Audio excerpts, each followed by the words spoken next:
Hi all. Second മോഡ്യൂളിൽ നമുക്ക് പഠിക്കാനുള്ള ടോപ്പിക്കുകൾ എന്ന് പറയുന്നത് quality planning and its development, അതുപോലെ മെറ്റീരിയൽസ് ആൻഡ് സെയിൽസ് മാനേജ്മെൻറ്റ് എന്നിവയാണ്. അതിലെ ആദ്യത്തെ ടോപ്പിക്കായ quality planning and its development എന്ന് പറഞ്ഞു കഴിഞ്ഞാൽ എന്താണെന്ന് നോക്കാം. Quality planning and its development, ഒരു പ്രൊഡക്റ്റിൻ്റെ ക്വാളിറ്റി എന്ന് പറയുന്നത് ആ ഒരു കമ്പനിയെ സംബന്ധിച്ച് വളരെ പ്രധാനപ്പെട്ടതാണ്. ഒരു ക്വാളിറ്റി പ്രൊഡക്റ്റിന് മാത്രമേ ഗ്ലോബൽ മാർക്കറ്റിൽ അല്ലെങ്കിൽ ഡൊമസ്റ്റിക് മാർക്കറ്റിൽ അതിൻ്റെ പിടിച്ചു നിൽക്കാൻ കഴിയുകയുള്ളൂ. ക്വാളിറ്റിയിൽ വരുന്ന മാറ്റങ്ങൾക്കനുസരിച്ചാണ് ഒരു കസ്റ്റമർ ഓരോ പ്രൊഡക്റ്റുകളും തിരഞ്ഞെടുക്കുന്നത്. ക്വാളിറ്റി അഷ്വേർഡ് ചെയ്യാത്ത പ്രൊഡക്റ്റുകൾ പൊതുവെ മാർക്കറ്റിൽ നിന്ന് പുറന്തള്ളപ്പെടും. When the quality is maintained in the products, the customers would be satisfied. If the quality is not present, the demand for the products would reduce. അതുപോലെ തന്നെ മറ്റൊരു പ്രധാനപ്പെട്ട കാര്യമാണ്, ഒരു പരിധിക്കപ്പുറം ക്വാളിറ്റി ഒരു പ്രൊഡക്റ്റിന് കൊടുത്തു കഴിഞ്ഞു കഴിഞ്ഞാൽ അവിടെ സംഭവിക്കുന്നത് ആ പ്രൊഡക്റ്റിൻ്റെ കോസ്റ്റ് എന്ന് പറയുന്നത് വളരെ കൂടുതലായിരിക്കും. അത് കാരണം ക്വാളിറ്റി പ്ലാനിംഗ് എന്ന് ഉദ്ദേശിക്കുന്നത് ഒരു പ്രൊഡക്റ്റ് അതിൻ്റെ പ്രൊഡക്ഷൻ ഷെഡ്യൂളിൽ അല്ലെങ്കിൽ ആ പ്രൊഡക്റ്റിന് വേണ്ടി ഉപയോഗിക്കുന്ന റോ മെറ്റീരിയൽസ് മുതൽ എല്ലാ റിസോഴ്സസും ഒരു ഒപ്റ്റിമൈസ്ഡ് അല്ലെങ്കിൽ ഒപ്റ്റിമം ക്വാളിറ്റിയിലുള്ള മെറ്റീരിയൽസ് ഉപയോഗിച്ച് ഒരു പ്രൊഡക്റ്റിനെ നമ്മൾ ഉണ്ടാക്കിയെടുക്കുമ്പോൾ അവിടെ ശ്രദ്ധിക്കേണ്ട കാര്യം പ്രൊഡക്റ്റ് ക്വാളിറ്റി കൊടുക്കുകയും വേണം. അതുപോലെ തന്നെ കോസ്റ്റ് എന്ന് പറയുന്നത് മിനിമം ആയിരിക്കുകയും വേണം. ഒരു നല്ല പ്രൊഡക്റ്റ് എന്ന് പറയുന്നത് കസ്റ്റമർ സാറ്റിസ്ഫാക്ഷൻ കൊടുക്കാൻ കഴിയുന്ന പ്രൊഡക്റ്റിനെയാണ് ഒരു നല്ല പ്രൊഡക്റ്റ് എന്ന് പറയുന്നത്. Optimum qualities are to be maintained so that the cost is minimum. ക്വാളിറ്റിയുടെ ഡൈമെൻഷൻസ് എന്ന് പറയുന്നത്, ഡൈമെൻഷൻസ് ഓഫ് ക്വാളിറ്റി, ഒരു പ്രൊഡക്റ്റ് എന്ന് പറയുന്നത് ക്വാളിറ്റി പ്രൊഡക്റ്റ് ആണ് എന്ന് പറയാൻ ചില ഫാക്ടേഴ്സ് ആ പ്രൊഡക്റ്റിന് വേണ്ടതായുണ്ട്. അതിൽ first one performance, second one features, third one reliability, fourth one conformance, fifth one durability, sixth one serviceability, seventh one aesthetics and last one perceived quality. ഇത്രയും കാര്യങ്ങൾ ഒരു പ്രോഡക്റ്റിന് ഉണ്ടെങ്കിൽ മാത്രമേ, അതായത് നല്ല പെർഫോമൻസ്, നല്ല ഫീച്ചേഴ്സ്, പ്രൊഡക്റ്റ് റിലയബിൾ ആണോ എന്നുള്ളത്, അതുപോലെ കൺഫോമൻസ് എന്ന് പറഞ്ഞു കഴിഞ്ഞാൽ ഒരു പ്രൊഡക്റ്റ് കസ്റ്റമർ ഉദ്ദേശിക്കുന്ന രീതിയിൽ സ്റ്റാൻഡേർഡ് കീപ്പ് ചെയ്യുന്നുണ്ടോ എന്നത്, ഡ്യൂറബിലിറ്റി, അതുപോലെ സർവീസ് ചെയ്യപ്പെടാൻ പറ്റുന്ന പ്രൊഡക്റ്റാണോ, സർവീസബിലിറ്റി, ആസ്തറ്റിക്സ് എന്ന് പറയുന്നത് പ്രൊഡക്റ്റിൻ്റെ കാണാനുള്ള ലുക്ക്, ആ ഒരു പ്രൊഡക്റ്റിൻ്റെ ലുക്കിനെയാണ് ആസ്തറ്റിക്സ് എന്ന് പറയുന്നത്. അത് ലാസ്റ്റ് പോയിന്റ് പെർസീവ്ഡ് ക്വാളിറ്റി. ഇത്രയും കാര്യങ്ങൾ ഒരു പ്രോഡക്റ്റിന് ഉണ്ടെങ്കിൽ മാത്രമേ അതിനൊരു ക്വാളിറ്റി ഉണ്ടെന്ന് പറയാൻ കഴിയൂ. ഈ പറഞ്ഞവയാണ് ഡയമെൻഷൻസ് ഓഫ് ക്വാളിറ്റി എന്ന് പറയുന്നത്. ക്വാളിറ്റി പ്ലാനിങ്, അതായത് ഒരു പ്രോഡക്റ്റ് ക്വാളിറ്റിയോടൊക്കെ മാർക്കറ്റിൽ ലഭ്യമാക്കണമെന്നുണ്ടെങ്കിൽ അതിന് പ്ലാനിങ്ങിൻ്റെ ആവശ്യമുണ്ട്. മതിയായ പ്ലാനിങ് ഉണ്ടെങ്കിൽ മാത്രമേ ഒരു പ്രൊഡക്റ്റ് മാർക്കറ്റിൽ ഇറക്കാൻ പറ്റുള്ളൂ. ക്വാളിറ്റി പ്ലാനിങ് എന്ന് പറയുന്നത് it is the activity of developing the products and processes required to meet customers needs. കസ്റ്റമറിൻ്റെ ആവശ്യങ്ങൾക്കനുസരിച്ച്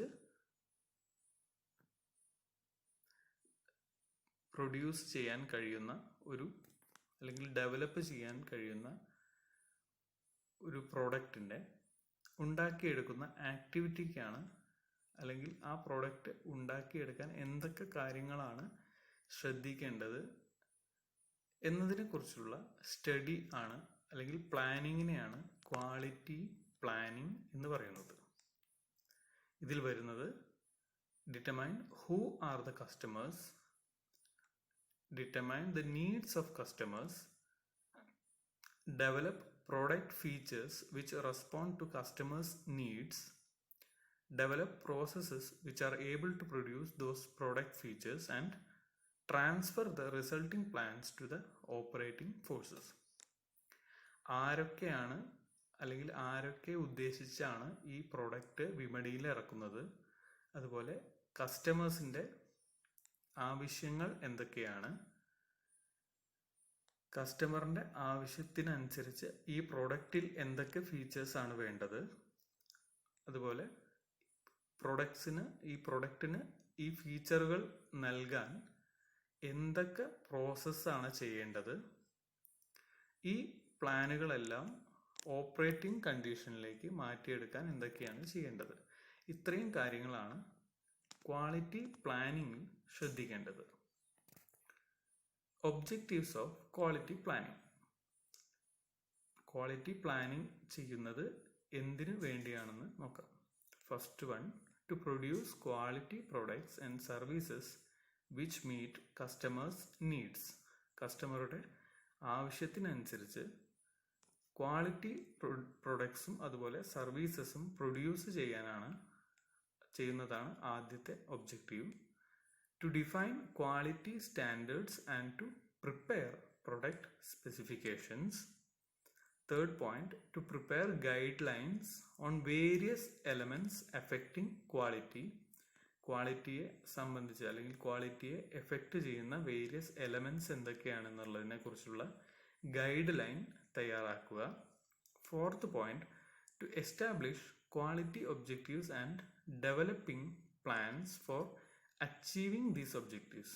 ക്വാളിറ്റി ഒബ്ജക്റ്റീവ്സ് എസ്റ്റാബ്ലിഷ് ചെയ്യുക, അതുപോലെ ഈ ഒബ്ജക്റ്റീവ്സിന് മീറ്റ് ചെയ്യാൻ അല്ലെങ്കിൽ അച്ചീവ് ചെയ്യാൻ എന്തൊക്കെയാണ് പ്ലാൻ ചെയ്യേണ്ടത് അത് തയ്യാറാക്കുക. Fifth point, to have quality assurance system through every individual in every functional group of organisation.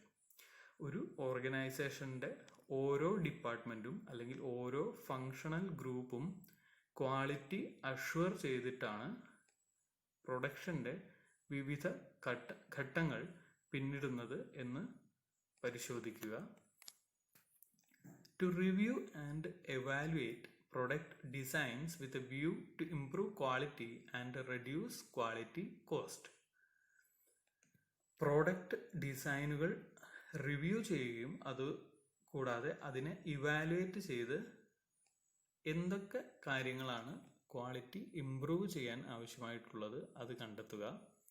To develop the quality control techniques and methods. To build up a basis for total quality management culture. Ninth point, to identify opportunities for excellence. And 10th point is to create an excellent operating culture in the organization. ഈ ഇത്രയും കാര്യങ്ങളാണ് ഒരു quality പ്ലാനിങ്ങിൻ്റെ objectives എന്ന് പറയുന്നത്. Quality planning പ്രോസസ്സിൽ വരുന്ന സ്റ്റെപ്പുകളാണ് അതിലെ flow chart ശ്രദ്ധിക്കാം. First point, identification of customers. ഏത് തരം കസ്റ്റമേഴ്സിനെയാണ് ഉദ്ദേശിക്കുന്നത്, അല്ലെങ്കിൽ ഏത് മാർക്കറ്റിലാണ് ഈ പ്രോഡക്റ്റ് ഇൻട്രൊഡ്യൂസ് ചെയ്യാൻ പോകുന്നത് എന്നത് കണ്ടെത്തുക, എന്നത് ഐഡൻറ്റിഫൈ ചെയ്യുക എന്നതാണ് ക്വാളിറ്റി പ്ലാനിംഗ് പ്രോസസ്സിലെ ആദ്യത്തെ സ്റ്റെപ്പ് എന്ന് പറയുന്നത്. Second step is discovering customer needs. അതായത് കസ്റ്റമർക്ക് എന്തൊക്കെയാണ് ആവശ്യങ്ങൾ, അല്ലെങ്കിൽ ഏതൊക്കെ ഫീച്ചേഴ്സ് ആണ് ഈ പ്രൊഡക്റ്റിന് കസ്റ്റമർ ഉദ്ദേശിക്കുന്നത്, അല്ലെങ്കിൽ കസ്റ്റമറിൻ്റെ ആവശ്യങ്ങൾ ഇതൊക്കെയാണ് എന്നത് കണ്ടെത്തുന്നതാണ് second step. Third step is translate customers needs into suppliers language. കസ്റ്റമറുടെ ആവശ്യങ്ങൾ സപ്ലയറുടെ രീതിയിലേക്ക് മാറ്റിയെടുക്കുക. അതായത് മാർക്കറ്റ് സ്റ്റഡി അല്ലെങ്കിൽ മാർക്കറ്റ് റിസർച്ച് ഉപയോഗിച്ച് കസ്റ്റമർക്ക് എന്താണോ ആവശ്യമെന്ന് കണ്ടെത്തുക. And fourth point is develop the product that meets the customer need. കസ്റ്റമറുടെ ആവശ്യങ്ങൾക്കനുസരിച്ചിട്ടുള്ള പ്രോഡക്റ്റ് ഡെവലപ്പ് ചെയ്യുക എന്നതാണ് fourth step. And fifth step is optimize product design. Product design optimize രീതിയിൽ, അതായത് ഒപ്റ്റിമൈസ് ചെയ്യുക എന്ന് പറഞ്ഞു കഴിഞ്ഞാൽ ഈ കസ്റ്റമറുടെ ആവശ്യങ്ങൾക്കനുസരിച്ചുള്ള ഒരു ഫൈനൽ പ്രോഡക്റ്റ് ഡിസൈൻ ഉണ്ടാക്കുക. ഈ പ്രോസസ്സിനെ തന്നെ ഡെവലപ്പ് ചെയ്യുക, develop the process. And last step is transfer to operation. അതായത് മാസ് പ്രൊഡക്ഷന് വേണ്ടി ഈ പ്രൊഡക്റ്റ് ഡിസൈനെ തിരഞ്ഞെടുക്കുക. ഇതാണ് ക്വാളിറ്റി പ്ലാനിംഗ് പ്രോസസ്സിൻ്റെ ഡിഫറെൻറ്റ് സ്റ്റെപ്പ്, അല്ലെങ്കിൽ പ്രോസസ് ഓഫ് ക്വാളിറ്റി പ്ലാനിംഗ് എന്ന് പറയുന്നത്. 3-pronged approach to quality planning. Quality പ്ലാനിങ്ങിലെ ഒരു practical അപ്രോച്ചാണ് 3-pronged approach. 3-pronged approach എന്ന് പറയുന്നത്, according to this method, identification and preparation of quality planning is done by product planning, managerial and operational planning and documentation. അതായത് ഒരു quality planning പ്രോസസ്സിൽ quality planning എന്ന് പറയുന്നത് identify ചെയ്യാനും അതിന് ആവശ്യമായ കാര്യങ്ങൾ പ്രിപ്പയർ ചെയ്യാനും 3 ഡിഫറെൻറ്റ് മെത്തേഡ്സിലൂടെയാണ് ക്വാളിറ്റി പ്ലാനിംഗ് പുരോഗമിക്കുന്നത്. അതിലെ ആദ്യത്തെ സ്റ്റെപ്പാണ് product planning. Second step managerial and operation planning. And third step is documentation. Product planning എന്ന് പറയുന്നത്, it is the evaluation of the range, mix, specification and pricing of existing and new products in relation to present and future market requirements and competition. Planning of product range, mix, specification and pricing to satisfy company objectives and specifying the research, design and development support required. Product planning എന്ന് പറയുന്നത് വലിയ ഒരു പ്രോസസ്സാണ്.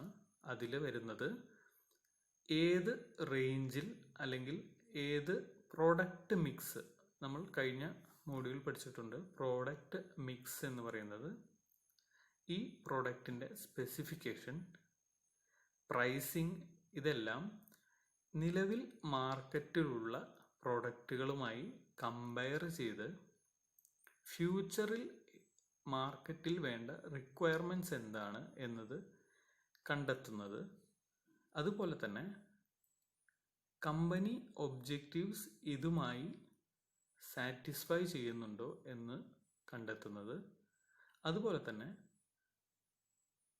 ഏത് രീതിയിലുള്ള research, design and development സപ്പോർട്ടാണ് ഈ കാര്യങ്ങൾക്ക് ആവശ്യമായിട്ടുള്ളത് എന്നതിനെക്കുറിച്ചും ഒരു ധാരണ ഉണ്ടാക്കിയെടുക്കുന്നതിനെയാണ് പ്രോഡക്റ്റ് പ്ലാനിംഗ് എന്ന് പറയുന്നത്. Second step is managerial and operational planning. അതായത് പ്രോഡക്റ്റ് പ്ലാനിങ്ങിലൂടെ നിലവിൽ മാർക്കറ്റിലുള്ള പ്രോഡക്റ്റുകളുമായി കമ്പയർ ചെയ്ത് ഒരു സർട്ടൈൻ പ്രോഡക്റ്റിനെ എങ്ങനെ ഡെവലപ്പ് ചെയ്യാമെന്നത് കണ്ടെത്തി അതിനുശേഷം ചെയ്യേണ്ട രണ്ടാമത്തെ സ്റ്റെപ്പാണ് മാനേജീരിയൽ ആൻഡ് ഓപ്പറേഷണൽ പ്ലാനിംഗ് എന്ന് പറയുന്നത്. അതിൽ തന്നെ വരുന്ന സ്റ്റെപ്പുകളാണ് പ്രിപ്പയറിംഗ് ഓർഗനൈസേഷണൽ സ്ട്രക്ചർ. അതായത് മാനേജീരിയൽ ആൻഡ് ഓപ്പറേഷണൽ പ്ലാനിങ്ങിൽ വരുന്ന ആദ്യത്തെ സ്റ്റെപ്പാണ് preparing organisational structure. It involves responsibilities, authorities and relationship arranged in a pattern through which the organization performs its functions. Organisation structure ആദ്യം തന്നെ പ്രിപ്പയർ ചെയ്യുന്നതാണ് ആദ്യത്തെ സ്റ്റെപ്പ്. അതായത് ഓർഗനൈസേഷനിൽ ഉള്ള ഓരോ വ്യക്തിക്കും അല്ലെങ്കിൽ ഓരോ ഡിപ്പാർട്ട്മെൻറ്റിനും എന്തൊക്കെ റെസ്പോൺസിബിലിറ്റീസ്, അതോറിറ്റീസ് കൊടുക്കാം എന്നതിനെക്കുറിച്ചുള്ള പ്രിപ്പറേഷൻ ഓഫ് ഓർഗനൈസേഷണൽ സ്ട്രക്ചർ എന്ന് പറയുന്നത്. Second step is preparing organisational procedure. It involves written documentation of purpose and scope of each and every activity.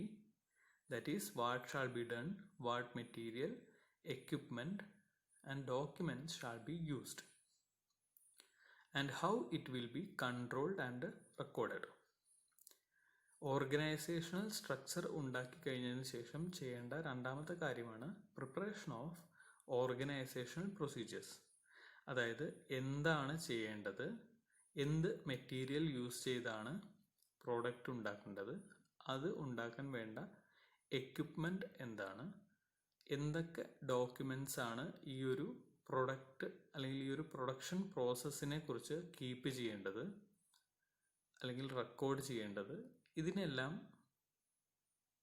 ഉൾപ്പെടുത്തി പറയുന്ന പ്രോസസ്സാണ് പ്രിപ്പറേഷൻ ഓഫ് ഓർഗനൈസേഷണൽ പ്രൊസീജിയേഴ്സ്. അതായത് ഓർഗനൈസേഷണൽ സ്ട്രക്ചറിലുള്ള ആൾക്കാർ അല്ലെങ്കിൽ ഡിപ്പാർട്ട്മെൻറ്റുകൾ എന്തൊക്കെയാണ് ചെയ്യേണ്ടത് എന്നതാണ് ഓർഗനൈസേഷണൽ പ്രൊസീജിയർ എന്ന് പറയുന്നത്.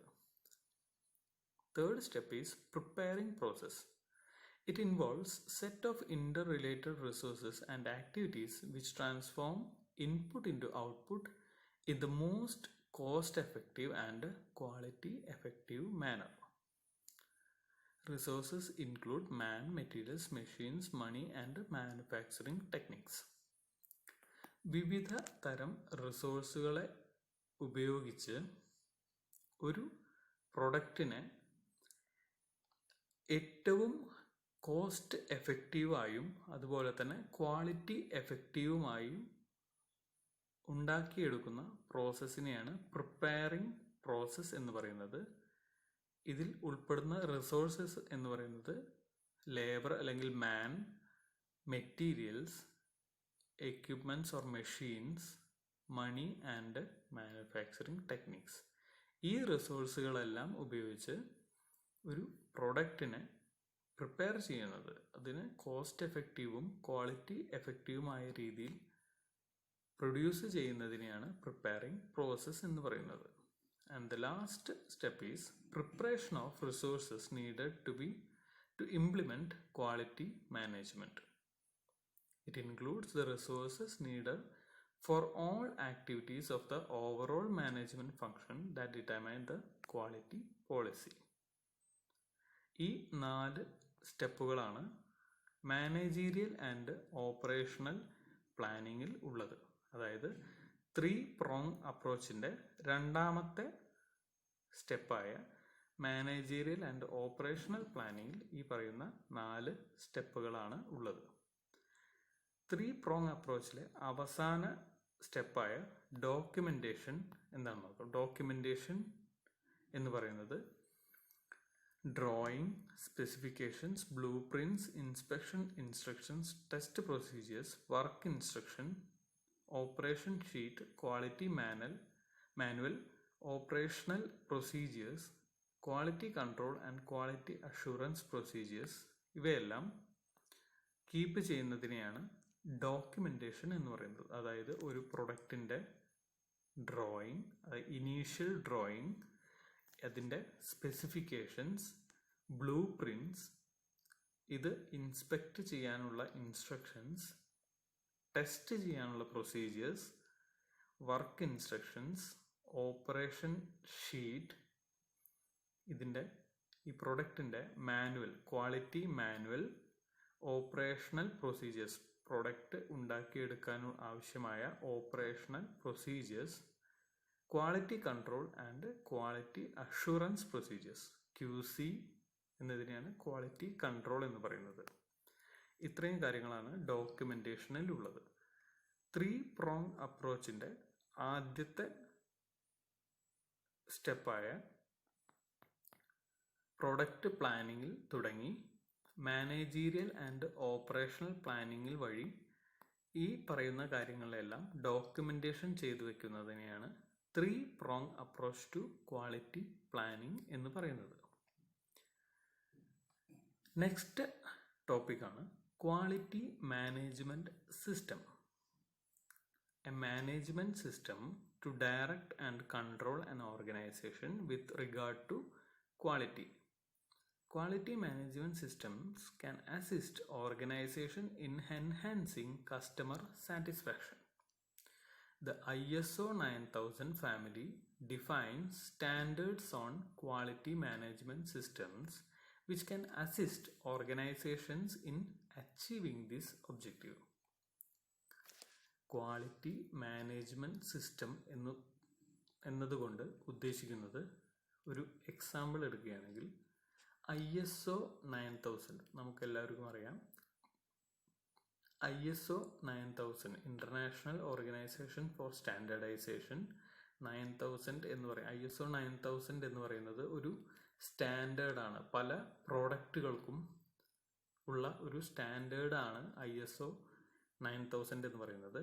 ഇത് എന്തൊക്കെയാണ് ഈ ISO 9000 അല്ലെങ്കിൽ ISO 9001, ISO 9002 എന്നിവയെല്ലാം എന്തൊക്കെയാണ്, എങ്ങനെയാണ് ഈ സ്റ്റാൻഡേർഡുകൾ ഉപയോഗിച്ച് ഒരു പ്രോഡക്റ്റിന് ക്വാളിറ്റി ഉണ്ട് എന്ന് പറയുന്നത്, ഇതെല്ലാം ഉൾപ്പെടുന്നതാണ് ക്വാളിറ്റി മാനേജ്മെൻറ്റ് സിസ്റ്റം.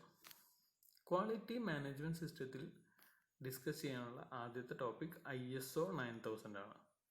ഒരു പ്രൊഡക്റ്റ് ഇൻ്റർനാഷണൽ മാർക്കറ്റുകളിൽ, അതായത് പല രാജ്യങ്ങളിലുമായി വിറ്റഴിക്കണമെങ്കിൽ നിർബന്ധമായും വേണ്ട ഒരു ക്വാളിറ്റി സ്റ്റാൻഡേർഡാണ് ISO എന്ന് പറയുന്നത്.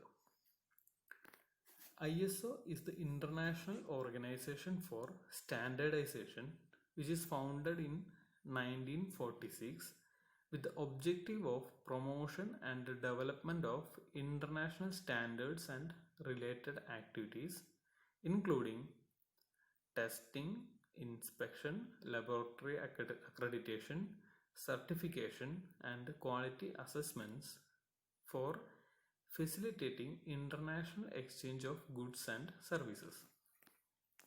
1946 ഉണ്ടാക്കിയ ഒരു ഇൻസ്റ്റിറ്റ്യൂഷനാണ് ഇൻ്റർനാഷണൽ ഓർഗനൈസേഷൻ ഫോർ സ്റ്റാൻഡേർഡൈസേഷൻ അല്ലെങ്കിൽ ISO എന്ന് പറയുന്നത്.